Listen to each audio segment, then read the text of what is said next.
ഞാൻ ഈ ധനാഭ്യർത്ഥന ചർച്ചയെ എതിർക്കുകയാണ് സർ. ഒന്ന്, ഈ ഭരണപക്ഷാംഗങ്ങളെല്ലാം സംസാരിക്കുന്നത് കേട്ടു. അവർ സംസാരിച്ചത് ഏത് കേരളത്തെ പറ്റിയിട്ടാണെന്ന് എത്ര ആലോചിച്ചിട്ടും എനിക്ക് മനസ്സിലായിട്ടില്ല സർ. അത് ഞങ്ങൾ താമസിക്കുന്ന ഏതാണ്ട് 3.5 കോടി മലയാളികളുള്ള കേരളത്തെ പറ്റിയിട്ടല്ല ഈ ഭരണപക്ഷാംഗങ്ങൾ പറഞ്ഞിട്ടുള്ള കേരളം എന്നുള്ള കാര്യത്തിൽ ഞങ്ങൾക്ക് തർക്കമില്ല സർ.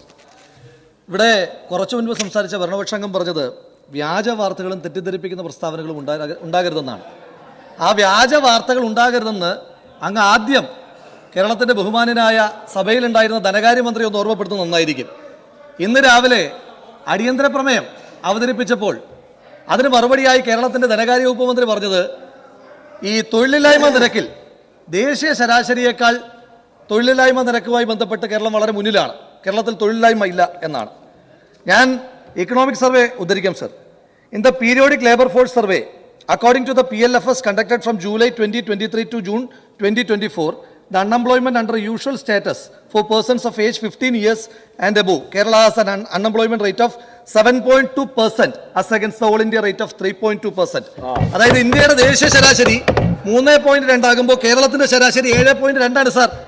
ഈ 15 വയസ്സിന് മുകളിലുള്ളവരുടെ കാര്യമാണ്. ഇനി കേരളത്തിന്റെ ധനകാര്യമന്ത്രി പറഞ്ഞത് 15 വയസ്സിൽ താഴെയുള്ള ആളുകളുടെ കാര്യമാണെങ്കിൽ അത് ബാലവേലയിൽ വരും സാർ, അത് വലിയ കേസാവും സാർ. എനിക്ക് ചോദിക്കാനായിട്ടുള്ള സാർ, നിങ്ങൾക്ക് ഈ നാടിനോട് എന്താണ് ഇത്ര വൈരാഗ്യം? എന്തിനാണ് ഈ നാട്ടിലെ മനുഷ്യന്മാരെ നിങ്ങളിങ്ങനെ ദ്രോഹിക്കുന്നത്? നിങ്ങൾ വർദ്ധിപ്പിക്കാത്തതായിട്ട് ഏതെങ്കിലും നികുതി ഈ നാട്ടിലുണ്ടോ? നിങ്ങൾ വെള്ളക്കരം കൂട്ടിയില്ലേ?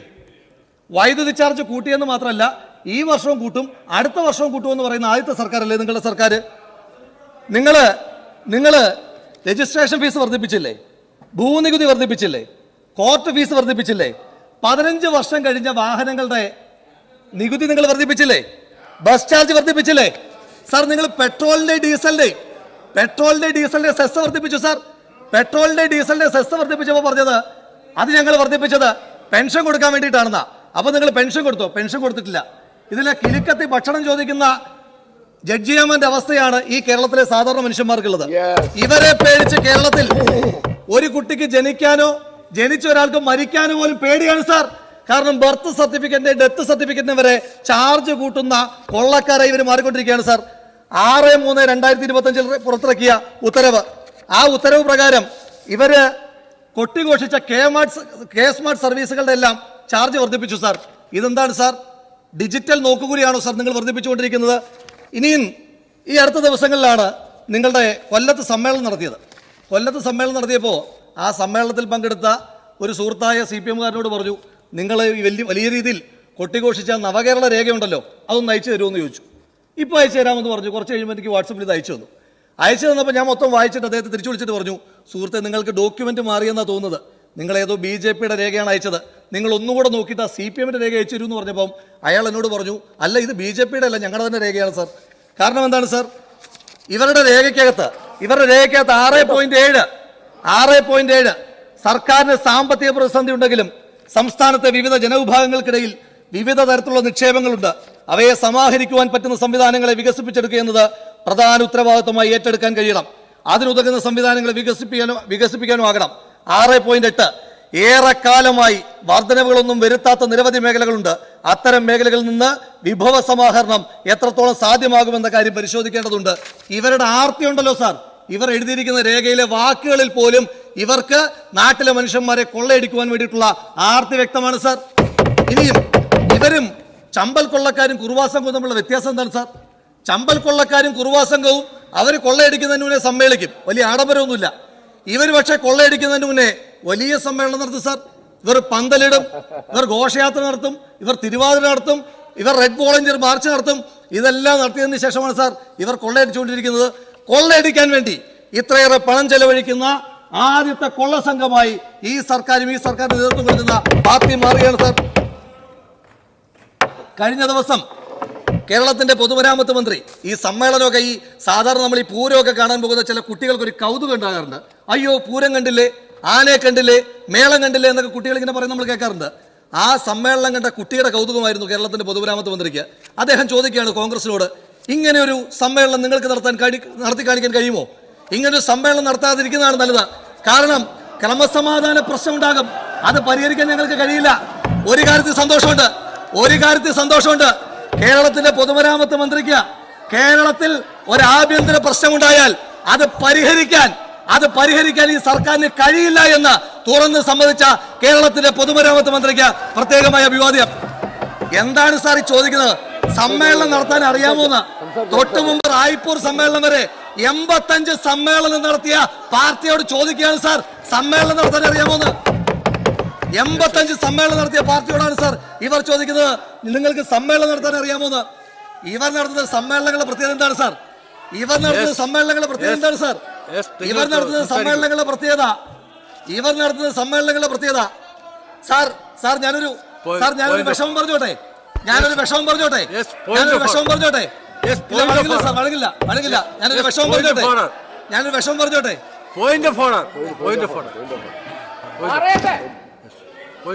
സാർ, ഞാനിവിടെ പറയുന്നത്, ഓരോ അംഗങ്ങൾക്കും നിശ്ചയിക്കപ്പെട്ടിട്ടുള്ള സീറ്റുകളിൽ ഇരുന്ന് മാത്രമേ ആ ഡെസ്കിന് മേലിൽ കൈയടിക്കാൻ കൂടെ പാടുള്ളൂ. യഥാർത്ഥത്തിൽ സിദ്ദിഖ് സ്ഥലം മാറി ഇരിക്കുക മാത്രമല്ല, അവിടെ ഇരുന്ന് ഡെസ്കിനകത്ത് അടിക്കുന്നത് നിയമപരമല്ല, അത് അംഗീകരിക്കപ്പെടാൻ പാടില്ല. മാറി ഇരുന്ന് കൈയടിക്കട്ടെ. CPM അംഗങ്ങളോട് ഇന്ന് രാവിലെ അടിയന്തര പ്രമേയം അവതരിപ്പിച്ച ശ്രീ M. വിൻസെന്റ് പറഞ്ഞു, മുൻകാല തൊഴിലാളി വർഗ പ്രസ്ഥാനമെന്ന്. അന്നേരം ഒരാൾക്കും എതിർക്കണ്ട, ഒരാളും അതിനെ എതിർത്തും കണ്ടില്ല. പക്ഷേ പൊതുമരാമത്ത് മന്ത്രിയോ മുഖ്യമന്ത്രിയോ എന്ന് പറഞ്ഞാൽ ദാ ഞങ്ങളെ ആക്രമിക്കുന്നതെന്ന് പറഞ്ഞ് ചാടി എഴുന്നേക്കുന്ന ഇവർക്ക് ഒരു മുൻകാല തൊഴിലാളി പ്രസ്ഥാനമെന്ന് പറഞ്ഞപ്പോഴെങ്കിലും ആത്മാഭിമാനം കൊണ്ട് ഒരു ഒറ്റവരി ഇതുപോലൊരു എന്തെങ്കിലും ഒരു വാചകം പറഞ്ഞിരുന്നെങ്കിൽ ഒരു സന്തോഷം തോന്നിയില്ല സാർ. പോട്ടെ സാർ, ബാക്കി പറയാം സാർ. ഇവർ സമ്മേളനം നടത്തി, 84 സമ്മേളനം നടത്തിയ ഞങ്ങളോട് പറയുകയാണ് സമ്മേളനം നടത്താൻ അറിയാമോന്ന് സാർ. ഇവരുടെ സമ്മേളനത്തിന്റെ പ്രത്യേകത എന്താണ് സാർ? എന്താണ് സാർ ഇവരുടെ റെപ്രസെന്റേഷന്റെ മാനദണ്ഡം? സാർ CPM-ന്റെ പോളിറ്റ് ബ്യൂറോയിൽ നമുക്കറിയാം, നമ്മുടെ സംസ്ഥാന സർക്കാരിൽ പട്ടികജാതി വിഭാഗത്തിൽപ്പെട്ട ഒറ്റ മന്ത്രി പോലുമില്ല ഈ മന്ത്രിസഭയിൽ. സാർ CPM-ന്റെ പോളിറ്റ് ബ്യൂറോയിൽ ഏതാണ്ട് 100 വർഷത്തെ പഴക്കമുള്ള ഇന്ത്യയിലെ കമ്മ്യൂണിസ്റ്റ് പാർട്ടിയുടെ ചരിത്രത്തിൽ ഒരു പോളിറ്റ് ബ്യൂറോയിൽ ആദ്യമായി ഒരു പട്ടികജാതിക്കാരൻ വന്നത് 2022 മാത്രമാണ് സാർ. എന്തൊരു ഗതികേടാണ് സാർ. ഈ രാജ്യത്ത് പട്ടികജാതിക്കാരന് ഒരുപാട് ക്ഷേത്രങ്ങളും ആരാധനാലയങ്ങളും നിഷിദ്ധമായിരുന്നു സാർ. ഈ രാജ്യത്തെ പട്ടികജാതിക്കാരന് വേണ്ടിയിട്ട് ഈ നാട് നടത്തിയ നവോത്ഥാനം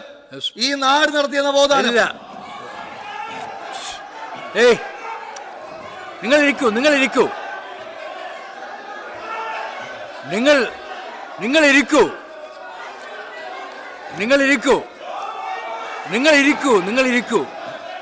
ഇയാൾ പോയിന്റിലേക്ക് വരൂ.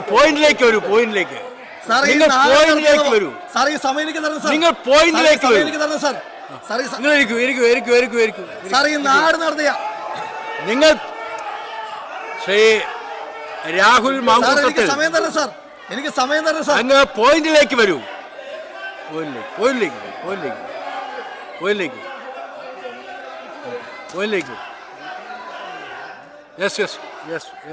സാർ പറയാനുള്ളത് പറഞ്ഞിട്ടേ പോകത്തുള്ളൂ സാർ. സാർ ഈ രാജ്യത്ത് പട്ടികജാതിക്കാരന് പ്രവേശനമില്ലാത്ത 2 ആരാധനാലയങ്ങൾ, ഒന്ന് RSSന്റെ സർസംഘചാലക പദവിയും പിന്നൊന്ന് CPM-ന്റെ സെക്രട്ടറി പദവിയല്ലേ സാർ? ആ പാർട്ടിക്കാരല്ലേ സാർ ഞങ്ങളെ ഉപദേശിക്കാൻ വരുന്നത്? സാർ ശ്രീ MV ഗോവിന്ദൻ, അദ്ദേഹത്തെ ഞാൻ 2ാമതും തെരഞ്ഞെടുക്കപ്പെട്ടെന്ന് അഭിവാദ്യം ചെയ്യുന്നു. അദ്ദേഹത്തോടുള്ള ഒരു അഭ്യർത്ഥന, ഇനിയെങ്കിലും AKG സെന്റർ എന്ന് പറയുന്നത് ക്ലിഫ് ഹൗസിന്റെ എക്സ്റ്റൻഡഡ് പാൻട്രി ഹൗസ് ആക്കി മാറ്റുന്ന വ്യവസ്ഥയിൽ നിന്ന് ഒരു നേർത്ത തിരുത്തലെങ്കിലും വരുത്തുവാൻ അങ്ങേക്ക് കഴിയണം എന്ന് അഭ്യർത്ഥിക്കുകയാണ് സാർ. ഇവിടെ കേരളത്തിന്റെ ബഹുമാനനായ റവന്യൂ വകുപ്പ് മന്ത്രി ഇരിപ്പുണ്ട്. കേരളത്തിന്റെ റവന്യൂ വകുപ്പ് മന്ത്രിയോട് ഒരു പോയിന്റ് ഓഫ് ഓർഡർ അങ്ങയോട് സൂചിപ്പിക്കാനായിട്ടുള്ളത്.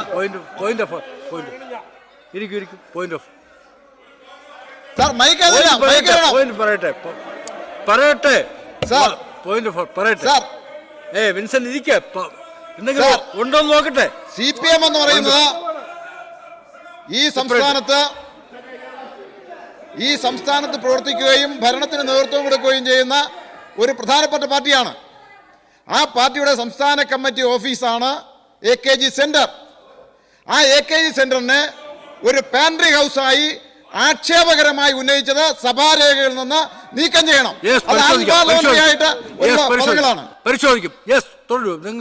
കേരളത്തിന്റെ ബഹുമാനനായ റവന്യൂ വകുപ്പ് മന്ത്രി ഇവിടെ ഇരിപ്പുണ്ട് സാർ. അങ്ങയുടെ ഒരു കണ്ണീരിനെ അങ്ങയെ തന്നെ ഓർമ്മപ്പെടുത്തുവാൻ ആഗ്രഹിക്കുകയാണ് സർ. പത്തനംതിട്ട ജില്ലക്കാരനായ ശ്രീ നവീൻ ബാബു, ഇവിടെ ഇപ്പോൾ ഈ ശബ്ദമുണ്ടാക്കിയ ഈ CPM-കാർ പിടിച്ച അതേ കൊടി തന്നെ പിടിച്ച ആ മനുഷ്യനെ കാത്ത് ഒക്ടോബർ മാസം 15-ാം തീയതി രാവിലെ 5 മണിക്ക് ആ നവീൻ ബാബുവിന്റെ ഭാര്യ മഞ്ജുഷയും അതുപോലെ തന്നെ അദ്ദേഹത്തിന്റെ രണ്ട് പിഞ്ചു പെൺമക്കളും റെയിൽവേ സ്റ്റേഷനിൽ കാത്തിരിക്കുകയായിരുന്നു സാർ. റെയിൽവേ സ്റ്റേഷനിലേക്ക് വരുമെന്ന റെയിൽവേ സ്റ്റേഷനിൽ പറഞ്ഞു നിർത്തോ ഇത്? നവീൻ ബാബുവിന്റെ കാര്യം പറയുമ്പോ എന്തിനാണ് സാർ ഇങ്ങനെ പൊള്ളുന്നത്? നവീൻ ബാബുവിന്റെ കാര്യം പറയുമ്പോ എന്തിനാണ് സാർ ഇങ്ങനെ പൊള്ളുന്നത്? ഇല്ല സാർ നവീൻ ബാബുവിന്റെ കാര്യം പറയുമ്പോ ഇങ്ങനെ പൊള്ളുന്നത് എന്തിനാണ് സാർ? നവീൻ ബാബുവിന്റെ കാര്യം പറയുമ്പോ ഇങ്ങനെ പൊള്ളുന്നത് എന്തിനാണ് സാർ? 2 മിനിറ്റായി.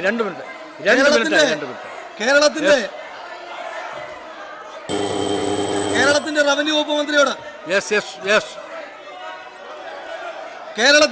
വകുപ്പ് മന്ത്രിയോട് ഓർമ്മപ്പെടുത്തുകയാണ് സാർ. ആ ഉദ്യോഗസ്ഥരെ ആണ് സാർ കൊന്നുകളഞ്ഞത്. സാർ ആ രംഗം ഒന്ന് ആലോചിച്ചു. രാഹുൽ മാങ്കൂട്ടത്തിൽ നിങ്ങൾ സംസാരിച്ചു നിർത്തൂ സാർ. എനിക്ക് സംസാരിക്കാൻ സമയം തരണ്ടേ സാർ? ഞാൻ സംസാരിക്കുമ്പോൾ ഇടപെടുകയല്ലേ സംസാരിക്കുമ്പോൾ ഇടപെടുകയല്ലേ സാർ? സമ്മപ്പിയാൻ സാർ എന്റെ സമയം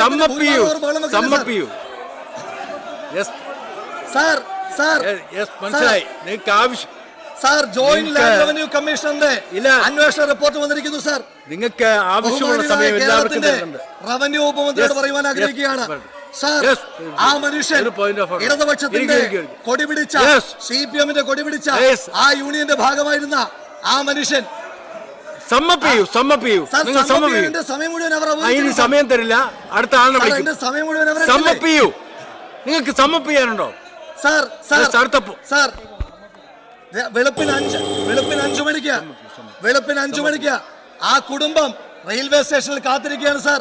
ട്രെയിൻ വന്നിറങ്ങുമ്പോ ഓരോ ആളുകളായി ആ കോച്ചിൽ നിന്ന് ഇറങ്ങി വരുമ്പോ ആ കുടുംബം പ്രതീക്ഷയോടെ നോക്കിയിരിക്കുകയാണ് സാർ. ആ കുഞ്ഞുങ്ങൾ തീരുമാനിച്ചിട്ടുണ്ടാകും അടുത്തത് ഇറങ്ങാൻ പോകുന്നത് എന്റെ അച്ഛനാണ്.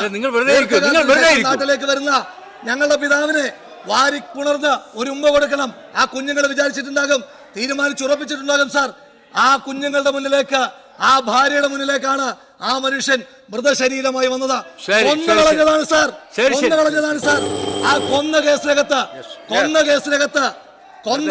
ഉത്തരവാദിത്തപ്പെട്ട ആളുകൾ അവരെ സംരക്ഷിക്കാതെ ബഹുമാന്യനായ റവന്യൂ മന്ത്രിയോട് പറയാനായിട്ടുള്ളത്, അങ്ങ് വീട്ടിൽ പോയി കരയുന്നത് കേരളം കണ്ടതാണ്.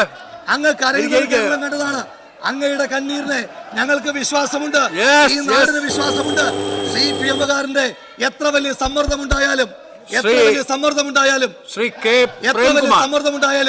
അങ്ങയുടെ കണ്ണീരിനോട് നിരഞ്ജനയുടെയും നിരുപമയുടെയും കണ്ണീരിനോട് പ്രേംകുമാർ അങ്ങേക്ക് സംസാരിക്കാം.